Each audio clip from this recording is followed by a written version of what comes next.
بسم اللہ الرحمن الرحیم الحمد للہ وکفا وسلام علی عبادہ الذین اصطفیٰ اما بعد۔ سلسلہ خلاصہ مضامین قرآن 17ویں پارے کا آغاز کیا جاتا ہے۔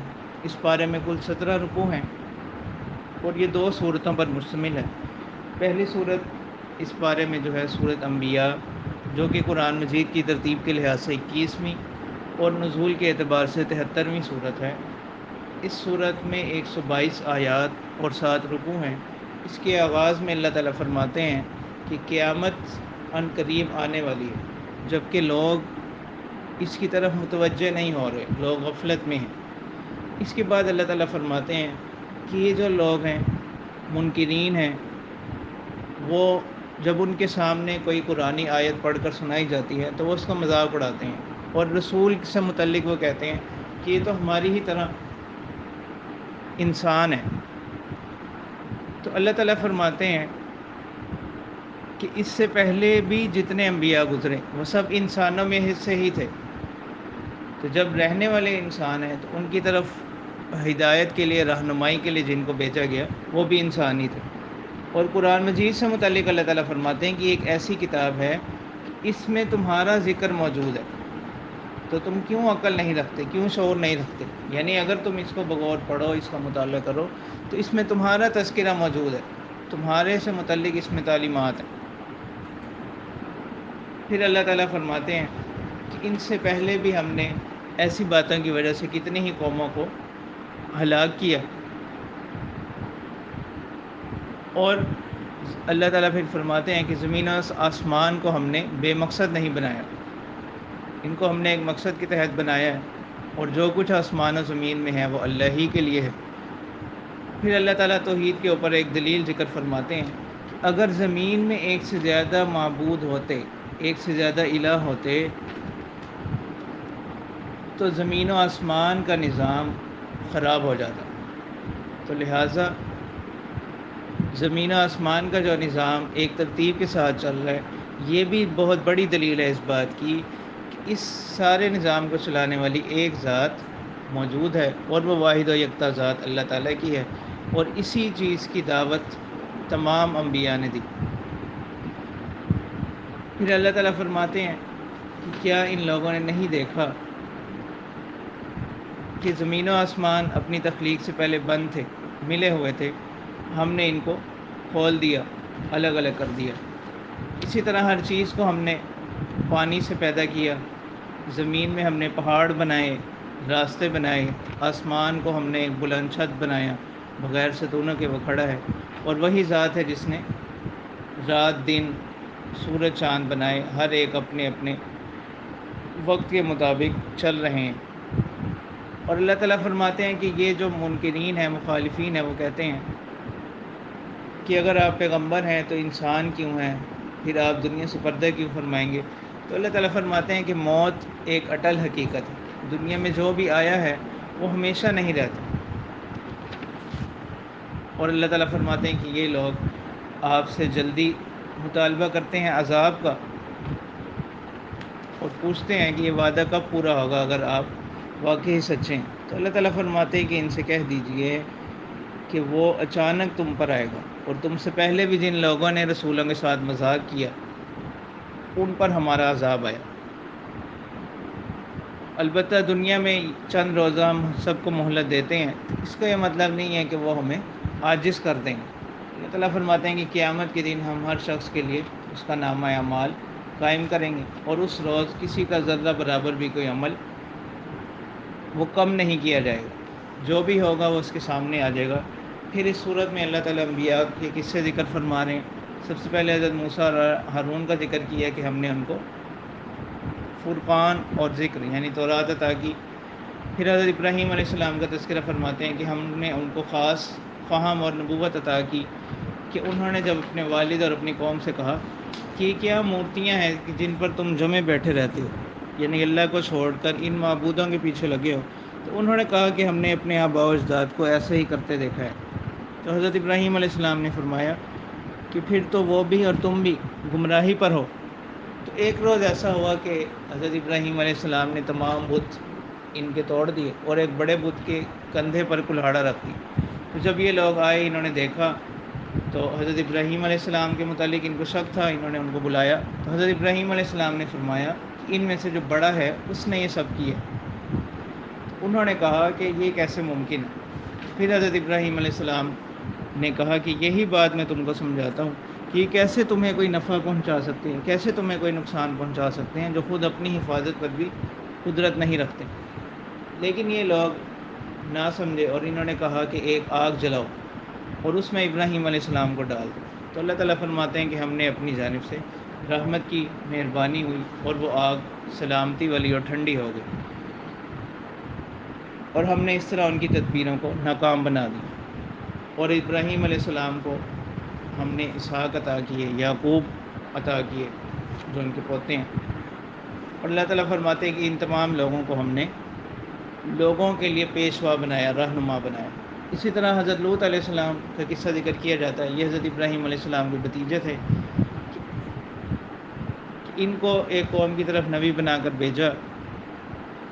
اسی طرح حضرت نوح علیہ السلام کا تذکرہ کیا جاتا ہے کہ ان کو ہم نے ایک لمبی عمر عطا کی، دعوت تبلیغ کا کام فریضہ سر انجام دیتے رہے۔ حضرت داؤد علیہ السلام اور ان کے بیٹے حضرت سلیمان علیہ السلام کا تذکرہ کیا جاتا ہے کہ ان کو ہم نے ہر طرح کی نعمتیں عطا کی، اور داؤد علیہ السلام کو ہم نے زرہ سازی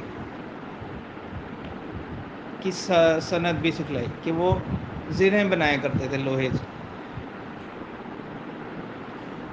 اور اللہ تعالیٰ فرماتے ہیں کہ ایوب علیہ السلام ہم نے ان پر ایک آزمائش ہماری طرف سے آئی اور انہوں نے صبر کے ساتھ اس کو برداشت کیا۔ اسی طرح اللہ تعالیٰ فرماتے ہیں کہ حضرت یونس علیہ السلام کہ وہ مچھلی کے پیٹ میں رہے کہ وہاں پر انہوں نے اللہ کو یاد کیا اور یہ کلمات پڑھے، اللہ الہ الا انت سبحانک انی کنت من الظالمین، تو ہم نے ان کو نجات عطا کی۔ زکریا علیہ السلام کا تذکرہ کیا جاتا ہے کہ انہوں نے اپنے رب سے دعا کی کہ اے پروردگار مجھے کوئی وارث عطا فرمائے، تو ہم نے ان کو یحییٰ علیہ السلام عطا کیے۔ حضرت مریم علیہ السلام کا تذکرہ کیا جاتا ہے۔ تو اللہ تعالیٰ فرماتے ہیں کہ جتنے بھی انبیاء جن کا ہم نے تذکرہ کیا یہ تمام توحید کا درس دینے والے تھے، تو لہٰذا یہی اصل دعوت ہے، یہی اصل پیغام ہے۔ یاجوج ماجوج کا ذکر ہے، جیسے سورۃ کہف میں گزر گیا کہ حضرت ذوالقرنین نے ایک دیوار تعمیر کی تھی جس کے دوسری طرف اب یہ بند ہے۔ قرب قیامت میں اللہ تعالیٰ فرماتے ہیں کہ یہ نکلیں گے اور یہ زمین میں فساد مچا دیں گے، اور اس روز اللہ تعالیٰ فرماتے ہیں کہ جو جتنے بھی لوگ ہیں گنہگار لوگ ہیں یہ سب جہنم کا ایندھن بنیں گے، اور جو نیکوکار لوگ ہیں وہ اس سے دور رہیں گے، ان کو جنت عطا کی جائے گی۔ اور خاص طور پر آخر میں اللہ تعالیٰ فرماتے ہیں کہ اے پیغمبر صلی اللہ علیہ وسلم ہم نے آپ کو رحمت للعالمین بنا کر بھیجا، تمام جہانوں کے لیے آپ کو رحمت بنا کر بھیجا۔ اور آخر میں اللہ تعالیٰ فرماتے ہیں کہ آپ کہہ دیجئے اے پروردگار فیصلہ، آخر میں آپ صلی اللہ علیہ وسلم کی ایک دعا ہے اختلاف سے متعلق کہ جو لوگ آپ سے اختلاف کرتے ہیں، آپ کی باتوں کا انکار کرتے ہیں، تو آپ صلی اللہ علیہ وسلم نے دعا فرمائی رب احکم بالحق کہ اے پروردگار فیصلہ فرما دیجیے حق کے ساتھ ان تمام باتوں پر جو یہ کر رہے ہیں، اور میرا پروردگار وہ بڑا مہربان ہے اور اسی سے مدد طلب کی جاتی ہے ان باتوں پر جو یہ لوگ کر رہے ہیں۔ دوسری صورت اس بارے میں جو ہے وہ صورت حج ہے، اور قرآن مجید کی ترتیب کے لحاظ سے یہ 22ویں صورت اور نزول کے اعتبار سے یہ 103 اس کا نمبر ہے، مدینہ منورہ میں نازل ہوئی۔ اس کا آغاز تقویٰ کے حکم سے کیا جاتا ہے کہ اے لوگو اللہ کا خوف اختیار کرو، اور آغاز میں قیامت کے چند احوال ذکر کیے گئے ہیں کہ قیامت کے وقت میں کیا حالات ہوں گے۔ اس کے بعد انسانی تخلیق کے مختلف مدارج کو ذکر کیا گیا کہ انسان کو کس طرح ہم مرحلہ وار پیدا کرتے ہیں پھر وہ وجود میں آتا ہے۔ اسی طرح اللہ تعالیٰ فرماتے ہیں کہ ہم قیامت کے دن اس کو دوبارہ اٹھائیں گے۔ پھر اللہ تعالیٰ فرماتے ہیں کہ بعض لوگ ان کا رویہ دین کے حوالے سے ایسا ہوتا ہے کہ وہ بالکل کنارے پر ہوتے ہیں، اگر انہیں کوئی فائدہ کوئی امید نظر آئے تو وہ قائم رہتے ہیں، اور اگر انہیں کوئی امید کوئی فائدہ نظر نہ آئے تو پیچھے ہٹ جاتے ہیں. ایسے ہی لوگ ہیں کہ جو اپنا نقصان کرتے ہیں. اس کے برعکس اللہ تعالیٰ فرماتے ہیں کہ وہ لوگ جو ایمان لائے اور نیک اعمال کیے ان کے لیے ایسے باغات ہیں جن کے نیچے نہریں بہتی ہوں گی اور وہ ان میں ہمیشہ رہیں گے. اسی طرح اللہ تعالیٰ فرماتے ہیں کہ جتنی بھی اقوام ہیں، مسلمان ہیں، یہودی ہیں، عیسائی ہیں، صابی، ستارہ پرست، مجوسی، آتش پرست اور مشرکین، ان تمام فرقوں کے درمیان جو اختلافات ہیں، اللہ تعالیٰ فرماتے ہیں کہ قیامت کے دن ہم ان کے درمیان فیصلہ کر دیں گے. اس روز تمام لوگ دیکھ لیں گے کہ کون حق پر تھا، اور اس روز جو منکرین ہوں گے، مجرمین ہوں گے، ان کو دردناک عذاب دیا جائے گا. اور اس کے برعکس جو نیکوکار لوگ ہوں گے، اہل ایمان ہوں گے، ان کو سونے کی کنگن پہنائے جائیں گے اور لباس ان کا ریشم کا ہوگا. یہ دو چیزیں خاص طور پر دنیا میں اللہ تعالیٰ نے مردوں پر حرام کی ہیں، سونا اور ریشم. البتہ جنت میں اس کا لباس پہنایا جائے گا.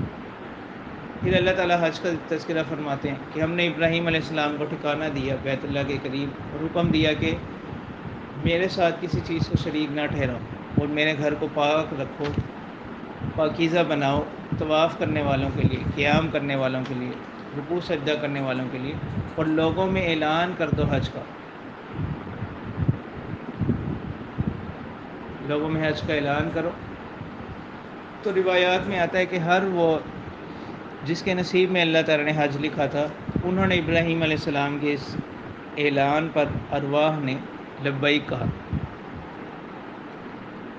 تو اللہ تعالیٰ فرماتے ہیں شعائر اللہ، جو اللہ کی نشانیاں ہیں ان کی تعظیم کرو، ان کا احترام کرو. پھر اللہ تعالیٰ آگے قربانی کا تذکرہ فرماتے ہیں کہ قربانی کا جو حکم ہے، اس سے مقصود جو ہے اصل وہ اللہ کا تقوی حاصل کرنا ہے، اللہ کے احکامات کی پابندی کرنا مقصود ہے. قربانی سے اللہ کو مقصد کوئی جانوروں کا خون یا ان کا گوشت مقصود نہیں ہے. اور یہ اللہ تعالیٰ کے انعامات میں سے ہے کہ اللہ تعالیٰ نے ایک طرف تو بندے سے قربانی کا مطالبہ کیا، اور دوسری طرف اسی چیز سے فائدہ اٹھانے کا اس کو حق بھی دیا کہ وہ اس قربانی کے گوشت میں سے خود بھی کھا سکتا ہے. اصل مقصود اللہ تعالیٰ فرماتے ہیں کہ اس میں تقوی ہے، کہ اللہ تعالیٰ کو انسان کا تقوی، اس کا خلوص نیت وہ پہنچتی ہے اس حکم سے. اور یہ قربانی اسلام کی شعائر میں سے ہے، تعلیمات میں سے ہے. تو لہٰذا ان دنوں میں یہ کہنا کہ جانوروں پر پیسہ بہانے کی بجائے، اتنا خون ضائع کرنے کی بجائے کسی غریب کی مدد کر دی جائے، تو یہ فکر جو ہے یہ درست نہیں ہے. غریبوں کی مدد کرنا یا ضرورت مندوں کی مدد کرنا یہ اپنی جگہ پر ایک نیکی ہے، لیکن قربانی جو ہے وہ ایک فرض عبادت ہے ہر صاحب استطاعت مسلمان پر. تو اس طرح کی باتیں کرنا یہ دینی رویہ نہیں ہے. اللہ تعالیٰ فرماتے ہیں کہ یہیں پر مومنین کی علامات کیا ہیں، کہ جب اللہ کا ذکر کیا جائے تو ان کے دل اللہ کے خوف سے ڈر جائیں، اور اگر کوئی ان کو مصیبت پہنچے تو وہ صبر کریں اور نمازوں کو قائم کریں اور زکوٰۃ ادا کریں. پھر جہاد و قتال سے متعلق اللہ تعالیٰ فرماتے ہیں کہ مکہ میں مسلمانوں پر بہت سی آزمائشیں آئیں، لیکن مکہ میں جہاد کی اجازت نہیں دی. جس وقت مسلمان مدینہ منورہ میں ہجرت کر رہے، اس وقت جہاد سے متعلق اجازت کی آیات نازل ہوئیں اور مخالفین سے جہاد کی اجازت دے دی گئی. اور جہاد کی حکمت بھی یہ بیان کر دی گئی کہ جہاد کی حکمت کیا ہے کہ اللہ تعالیٰ کے دین کو سر بلند کرنا اور اپنا دفاع کرنا. تو جہاد سے مقصد کوئی نظام کو خراب کرنا نہیں، بلکہ اس کا مقصود اللہ کے دین کو سر بلند کرنا، اور تاکہ اللہ کے احکام کے مطابق سہولت کے ساتھ، آسانی کے ساتھ زندگی گزار سکیں. تو اللہ تعالیٰ فرماتے ہیں پھر آپ صلی اللہ علیہ وسلم سے کہ یہ جو لوگ آپ سے منکر ہیں، آپ کی باتوں کا انکار کرتے ہیں، آپ کی تعلیمات کو نہیں مانتے، تو آپ ان کی باتوں پر غمزدہ نہ ہوں، آپ سے پہلے بھی رسولوں کے ساتھ یہی معاملہ ہوتا رہا کہ لوگوں نے، ان کی امتوں نے ان کا مذاق اڑایا، ان کی دعوت کو قبول نہ کیا، تو لہٰذا جس طرح ہم نے ان لوگوں کو ہلاک کیا، ان لوگوں کو بھی ہلاک کریں گے، لیکن آپ اپنے فرض منصبی کو جاری رکھیں، ان کی باتوں سے رنجیدہ نہ ہوں۔ پھر اللہ تعالیٰ فرماتے ہیں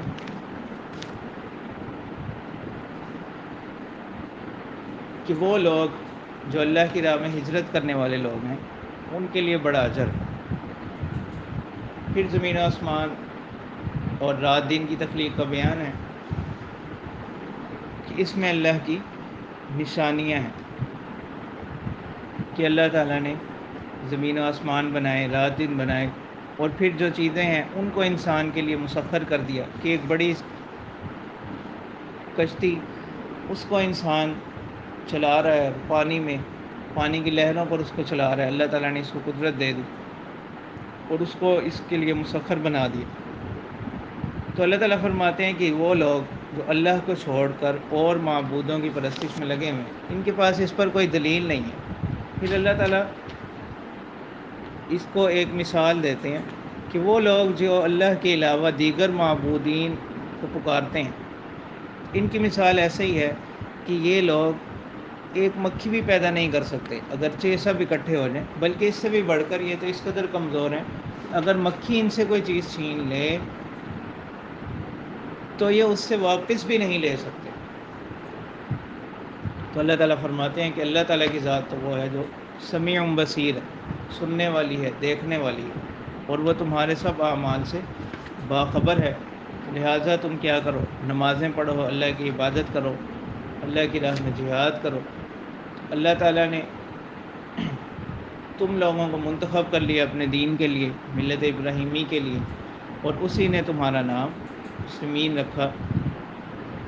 تو لہٰذا تم کیا کرو، نماز قائم کرو، زکوٰۃ دیتے رہو، اور اللہ کی رسی کو مضبوطی سے تھامے رکھو، وہی تمہارا مددگار ہے اور وہ بہترین مددگار۔ اسی چیز پر اللہ تعالیٰ 17ویں پارے کا اختتام فرما رہے ہیں۔ وآخر دعوانا ان الحمد للہ رب العالمین۔